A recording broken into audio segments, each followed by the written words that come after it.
بسم اللہ الرحمن الرحیم۔ صاحب صد کی اجازت سے آزاد جموں و کشمیر عالیہ صورتحال حقائق اور دقائق۔ آزاد جموں و کشمیر محض ایک جغرافیائی پٹی یا انتظامی حقائق کا نام نہیں، بلکہ یہ لاکھوں شہداء کے لہو اور پاکستان اور کشمیر کے رشتے اور دو قومی نظریے کی زندہ علامت ہے۔ ایک سچے اور محب وطن پاکستانی کے لیے آزاد کشمیر کی دھرتی بیس کیمپ ہے، جس کا حتمی مقصد پورے جموں و کشمیر کی غاصبانہ بھارتی قبضے سے مکمل آزادی اور نظریہ الحاق پاکستان کی تکمیل ہے۔ اس خطے کی تاریخ، سیاسی ارتقاء اور حالیہ عوامی و آئینی معاملات میں کئی ایسے حقائق و دقائق پوشیدہ ہیں جن کا فہم پاکستان کے قومی مفاد کے لیے ناگزیر ہے۔ سب سے پہلے ہم تاریخی حیثیت اور ڈوگرا راج کے حوالے سے بات کرتے ہیں کہ تاریخی حیثیت اور ڈوگرا راج سے آزاد کشمیر کی تاریخ صدیوں پر محیط ہے، لیکن جدید تنازع 1947 کی تقسیم ہند کے اصولوں سے جڑا ہوا ہے۔ جموں و کشمیر مسلم اکثریت پر مشتمل ریاست تھی، جسے قائد اعظم محمد علی جناح نے پاکستان کی شہر قرار دیا۔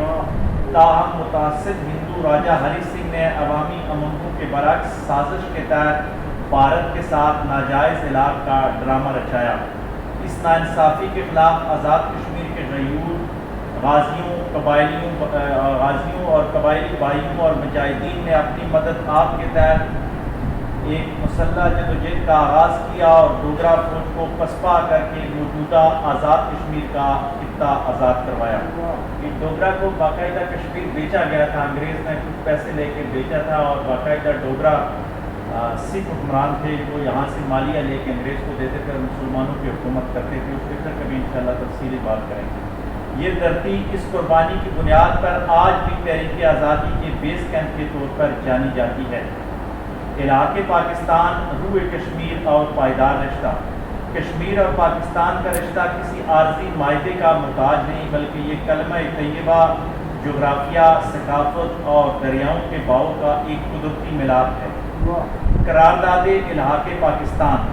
قیام پاکستان سے بھی پہلے 19 جولائی 1947 کو سری نگر میں آل جموں و کشمیر مسلم کانفرنس کے اجلاس میں متفقہ طور پر قرارداد الحاق پاکستان منظور کی گئی تھی، جو اس بات کا ثبوت ہے کہ کشمیری عوام کے دل ہمیشہ سے پاکستان کے ساتھ دھڑکتے ہیں۔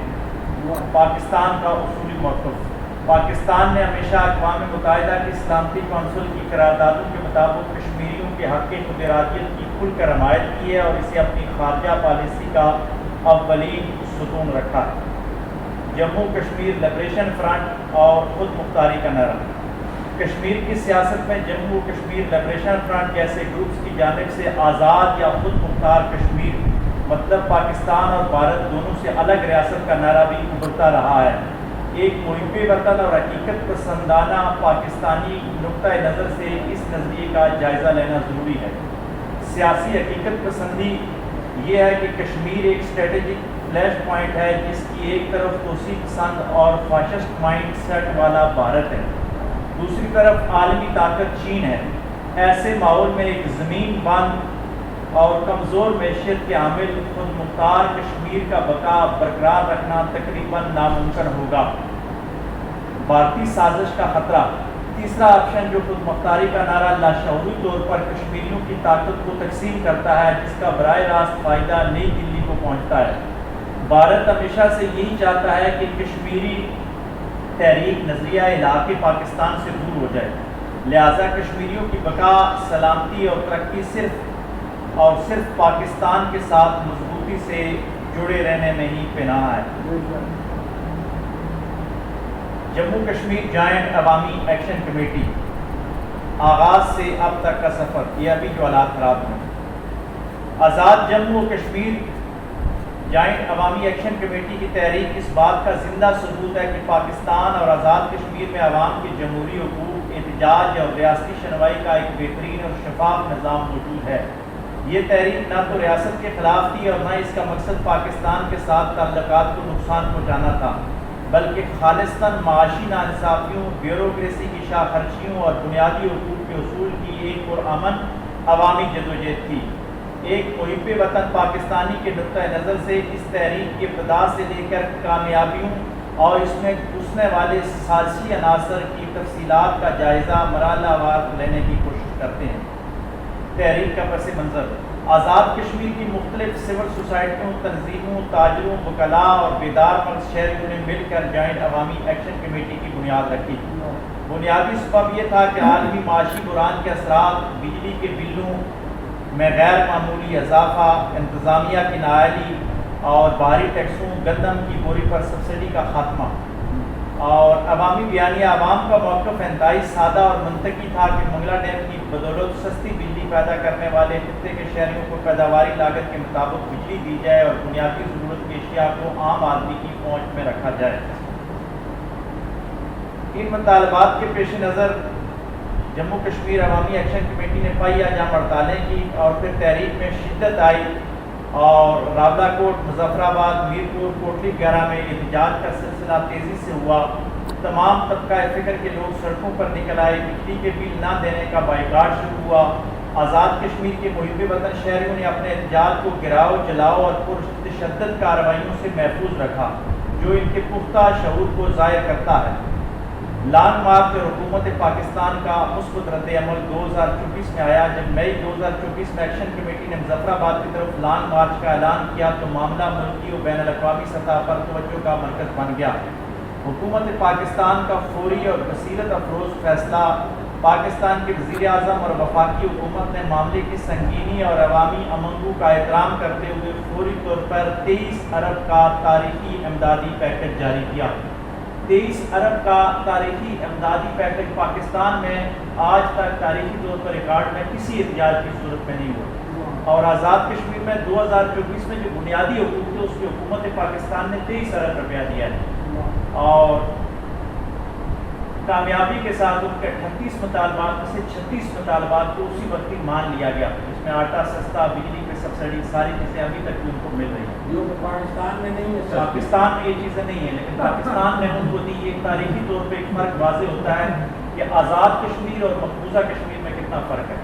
مقبوضہ کشمیر میں ووٹ ڈالنے کے حق سے لے کے باقی چیزوں تک ان کے احتجاج کو قدر کی نگاہ سے کبھی بھی ان کا وزیر اعظم یا وفاقی کیبنٹ سری نگر میں آ کے کشمیریوں سے مذاکرات نہیں کرتی، لیکن آزاد کشمیر کے گورنمنٹ سے حکومت پاکستان کے مرکزی وزیروں نے مظفر آباد میں جا کے معاہدہ کیا۔ یہ لوگ جو کہتے ہیں کہ مقبوضہ کشمیر اور آزاد کشمیر میں فرق کیا ہے، تو یہ بڑا واضح فرق دنیا کو نظر آ رہا ہے کہ آزاد کشمیر اور مقبوضہ کشمیر میں یہ واضح فرق ہے۔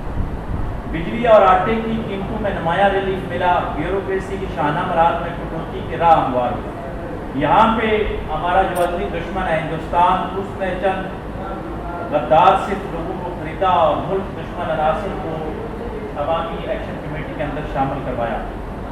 ہر پاک و ہند اور کشمیر تنازع کے موڑ پر پاکستان مخالف غیر ملکی ایجنسیاں خصوصاً بھارتی ادارہ راہ موقع کی تلاش میں رہتی ہے۔ ایکشن کمیٹی کی سادستاً معاشی اور عوامی تحریک کو بھی چند مستقل اور ملک دشمن عناصر نے بدنام کرنے اور ہائی جیک کرنے کی مضمون کوشش کی۔ پاکستان مخالف نعرے بازی اور انتشار: عوامی ایکشن کمیٹی میں کچھ ایسے سازشی اور ملک دشمن افراد گھس آئے جو بھارتی اشیرباد اور بیرونی فنڈنگ کے بل بوتے پر اس جائز معاشی احتجاج کو پاکستان مخالف بیانیے میں تبدیل کرنا چاہتے تھے۔ انہوں نے اشتعال انگیز تقاریر کی، ریاست اور فوج کے خلاف زہر اگلا تاکہ پاکستانی عوام اور کشمیریوں کے درمیان خلیج پیدا کی جا سکے۔ ان پرتشدد مظاہرین کا مقصد پرامن شہریوں کو قانون نافذ کرنے والے اداروں سے ٹکرانا تھا تاکہ لاشیں گریں اور بھارتی میڈیا کو پاکستان کو بدنام کرنے کا مسالہ مل سکے۔ انہوں نے پتھراؤ اور سرکاری املاک کو نقصان پہنچانے کی ناکام کوشش کی۔ ان چند غدار عناصر کی خبیث حرکات کی وجہ سے ایک وقت ایسا آیا کہ عام پاکستانی اور میڈیا جائز اور پرامن تحریک کو شک کی نگاہ سے دیکھنے لگا، جس سے ایکشن کمیٹی کی ساکھ کو شدید دھچکا پہنچا۔ میں اس سلسلے میں خود گیا، ایک سب سے زیادہ متاثر ہم خود ہیں۔ میں یہ 3 ہفتے گرمیوں کی چھٹیوں میں تھا تو ہمارے بری میں بھی انٹرنیٹ بند ہے۔ ہماری انتظامیہ کی پتہ نہیں نااہلی ہے یا ہمیں اس کی سزا دے رہے ہیں کہ بری آزاد کشمیر سے الگ ہے، لیکن ہمارا بھی انٹرنیٹ بند ہے۔ پروگراموں میں بھی آتا ہے، اس وجہ سے نہیں آتا۔ ایک دن میں گاڑی لے کے نکلا گھومنے کے لیے، میں نے کہا دیکھتے ہیں کہ کیا صورتحال ہے۔ تو میں ایئرپورٹ والا پار کریں تو ہمارا نزدیک 1 گھنٹے 1.5 کا سفر ہے۔ تو والا کے پاس میں پہنچا تو بڑے سامان والے کافی ٹرک لگے ہوئے تھے، وہ کہہ رہے تھے کہ وہاں کچھ تشدد مظاہر ہیں، اس وجہ سے ان کو ٹرکوں والوں کو نہیں جانے دیا جا رہا۔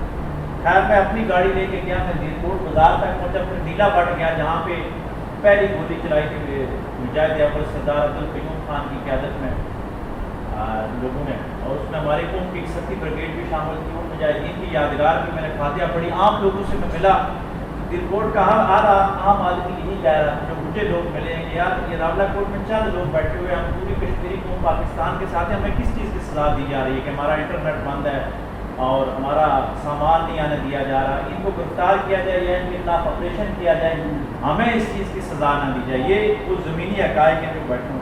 حقیقت میں یہ چند ہزار لوگ ہیں، لیکن ان لوگوں نے یہ کمال بنا کے رکھا ہوا پورے نظام کو، اور پاکستان مخالف وہاں پہ ایسے نعرے لگے، آپ لوگوں نے دیکھے ہوں گے سوشل میڈیا کے، کہ پاکستانی فوج چلی جائے، غدار فوج یہاں سے چلی جائے، یہ آزاد ریاست ہے، اس طرح چند سو بالکل۔ آزاد کشمیر کے غیور عوام اور محب وطن کشمیریوں نے جلد ہی دشمن کے اعلیٰ کو پہچان لیا۔ ایکشن کمیٹی کی سنجیدہ قیادت اور عوام نے ان تشدد پسند اور ملک میں دشمن عناصر سے خود کو الگ کیا اور یہ ثابت کیا کہ ان کا رشتہ پاکستان کے ساتھ لازوال ہے اور دشمن کی کسی سازش کا اعلی کار نہیں بنیں گے۔ اس میں دیکھیں کہ جو مرکزی بہت سارے قائدین سے شوکت میر کے علاوہ وہ ریزائن کر کے اور انہوں نے غیر مشروط طور پہ معافیاں مانگی ہیں۔ یہ صرف راولہ کوٹ کے اندر امان کشمیری اور نذیر کشمیری چند لوگ ہیں جو جموں کشمیر لبریشن فارم کے لوگ ہیں، وہ اپنے کارکن لے کے بیٹھے ہیں، عام آدمی نہیں۔ اسمبلی نشستوں کا تنازع اور آئینی حالیہ عرصے میں آزاد کشمیر اسمبلی میں پاکستان میں مقیم مہاجرین جموں و کشمیر کی نشستوں کے حوالے سے کچھ تحفظات سامنے آئے۔ ریاست پاکستان نے طاقت کا استعمال کرنے کے بجائے ہمیشہ میز پر بیٹھ کر بات چیت کو ترجیح دی اور آئینی دائرہ کار کے اندر رہتے ہوئے معاملہ فہمی سے آگے بڑھنے کی کوشش کی۔ آپ وہ کہہ رہے ہیں کہ پاکستان کے اندر جو سیٹیں ان کو ختم کر دیا جائے، اگر پاکستان کے اندر سے سیٹوں کو کشمیریوں کو ختم کر دیا جائے، آزاد کشمیر نے پہلے ہی صوبہ بنا لیا، کل جب اقوام متحدہ وہاں رائے شماری کا اعلان کرے گا تو جو ہجرت کر کے 1948 میں پاکستان میں آئے ہیں تو وہ کشمیری واپس تو جائیں گے اپنے علاقے میں، تو انہوں نے ووٹ کا استعمال کرنا ہے۔ آج اگر ہم خود ان سے ووٹ کا حق لے لیں تو یہ بہت بڑی زیادتی ہوگی، آئینی طور پر ممکن ہی نہیں ہے۔ اس مطالبے پہ وہ آ کے 1.5 لاکھ ہوا جس کے اوپر ابھی تک وہ لوگ بیٹھے ہوئے ہیں۔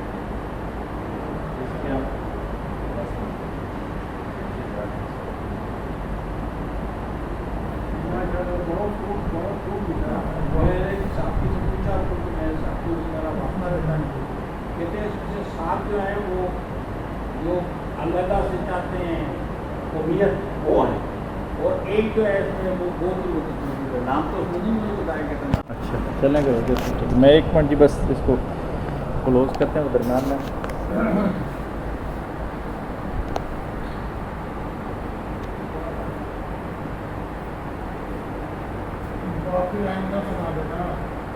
جی اس کو ختم کر لیتے ہیں، جو لکھا تھا تو آزاد کشمیر اسمبلی کے عام انتخابات جو حالیہ ہو رہے ہیں، آخر میں اس کی بات کرتے ہیں۔ آزاد کشمیر کے اسمبلی کے عام انتخابات 27 جولائی 2026 کو شیڈول کے مطابق ہوں گے، جس کے لیے سیاسی گہما گہمی عروج پر ہے۔ یہ میں خود دیکھ کے آیا ہوں، وہاں پہ چل رہی ہے کمپین۔ آزاد کشمیر کے 33 اور پاکستان بھر میں مقیم جموں و کشمیر کے مہاجرین کے 12 حلقوں میں انتخابی معرکہ سج رہا ہے۔ آزاد کشمیر میں باقاعدہ سے ہونے والے انتخابات اور اقتدار کی پرامن منتقلی اس بات کا واضح ثبوت ہے کہ پاکستان کے زیر انتظام یہ خطہ مکمل جمہوری آزادیوں سے لطف اندوز ہو رہا ہے۔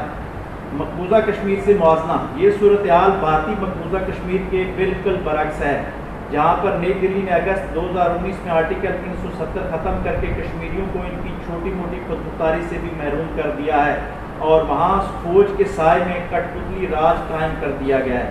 آزاد کشمیر کے شفاف انتخابات دنیا کے سامنے پاکستان کا ایک مثبت اور مضبوط چہرہ، جمہوری چہرہ پیش کرتے ہیں۔ حاصل کلام یہ ہے کہ آزاد کشمیر پاکستان کا دل، شہرگ اور ہماری قومی سلامتی کا ضامن ہے۔ اندرونی معاشی مطالبات یا سیاسی آراء کے اختلافات خطے کی مجموعی صورتحال کو تبدیل نہیں کر سکتے اور کشمیریوں کا پاکستان کے ساتھ لازوال محبت کا رشتہ بھی ختم نہیں کر سکے۔ ایک محب وطن پاکستانی کے طور پر ہمارا یہ پختہ یقین ہے کہ بیس کیمپ کی مضبوطی ہی سری نگر کی آزادی کی کلید ہے۔ اور وہ دن دور نہیں جب قائد اعظم کا خواب پورا ہوگا اور پورا پاکستان، پورا کشمیر پاکستان کا حصہ بنے گا، کشمیر بنے گا پاکستان۔ یہ تو ہمارا سرکاری بیانیہ جو آخر میں نے بیان کیا، لیکن حقیقی بات کیا ہے پیر صاحب کہ اس ریاست کو اگر دیکھا جائے تو میں مہاراجہ ہری سنگھ کے بیٹے یا پوتے کا انٹرویو سن رہا تھا، سوشل میڈیا پہ موجود ہے، اس نے بڑی اچھی بات کی ہے۔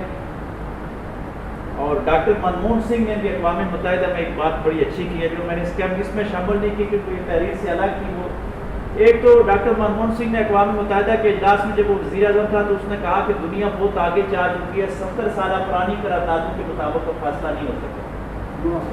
دوسری بات، مہاراجہ ہری سنگھ کے پوتے نے بھی اس بات کا اقرار کیا کہ یہ ریاست صرف کشمیر نہیں، یہ ریاست جموں و کشمیر ہے، جموں الگ ہے اور کشمیر الگ ہے۔ جموں کے لوگ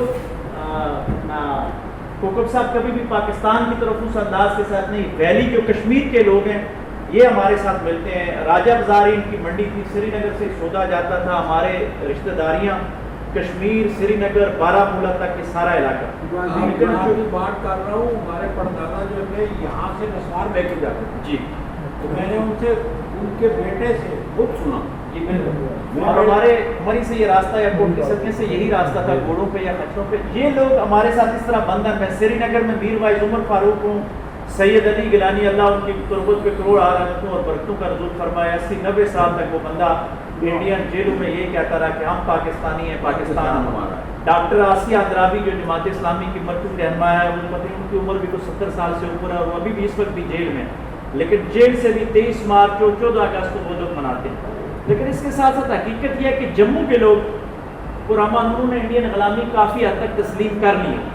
جموں والے ادھر جا رہے ہیں، کشمیر ابھی بھی جا رہے ہیں، اور گلگت بلتستان والوں کو ویسے ہی ہم نے رکھا ہوا۔ گلگت بلتستان والے کہتے ہیں کہ ہمارا کشمیر سے تعلق ہی نہیں، مہاراجہ ہری سنگھ کی ریاست تھی، اب ہم پاکستان کے ساتھ ہیں، لیکن ہم نے 70 سال سے ایک سیکشن افسر ہمارا گلگت بلتستان کو چلاتا رہا۔ زرداری صاحب نے آ کے ان کو معمولی سی خود مختاری فرضی نام کے دی کہ وہاں ایک وزیر اعلیٰ بنتا ہے، نہ گلگت بلتستان کو سینٹ کی نمائندگی ہے، نہ قومی اسمبلی میں ان کا نمائندہ ہے، نہ صوبائی اسمبلی کے ان کو اس طریقے سے سیٹیں دی جا رہی ہیں، ان کی فرضی اسمبلی بنائی گئی ہے۔ اب گلگت بلتستان کو پاکستان کا حصہ بنا دیا جائے، ابھی ان کی اسمبلی نے قرارداد بھی منظور کی ہے کہ ہمیں تو پاکستان کے ساتھ شامل کرو۔